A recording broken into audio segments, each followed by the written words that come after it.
Que va-t-il se passer dans l'actualité demain? C'est notre séquence à la une demain. Bonsoir Mohamed Mezrahi. Bonsoir Clémence. Les unes de la presse. Alors à la une demain, Clémence, c'est le voyage d'Emmanuel Macron en Afrique, après la Tunisie, le Sénégal et Libération qui titre « Afrique, le retour du Macron Tour ». Le journal nous explique que de Tunis à Dakar, le président multiplie les discours messianiques, se voulant fondateur, de belles paroles qui agacent autant qu'elles séduisent, nous dit le journal.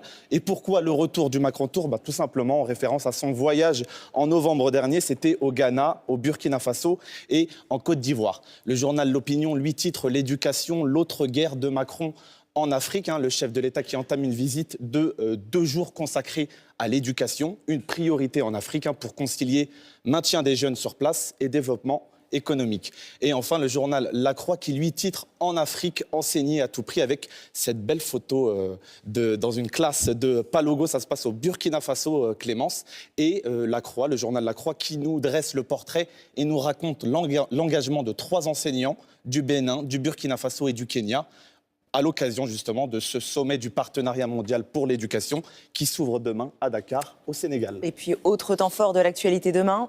Oui, autre temps fort de l'actualité demain, et c'est également à la une de la presse demain. Vous en avez parlé tout au long du 22h minuit ce soir, Clémence. Et le Figaro qui titre « Fonctionnaire, le projet sans tabou du gouvernement ». Dans sa réflexion sur la réforme de l'État, l'exécutif envisage de lancer un plan de départ volontaire dans la fonction publique et de revoir donc le statut des agents de l'administration. L'Humanité lui titre « Fonction publique, sortez, on ferme » et qui nous précise que le gouvernement annonce un plan de départ volontaire pour supprimer 120 000 postes. Ce serait du jamais vu, Clémence, en France. Merci beaucoup Mohamed. Donc ça, c'était les unes. Maintenant, vos rendez-vous sur France Info.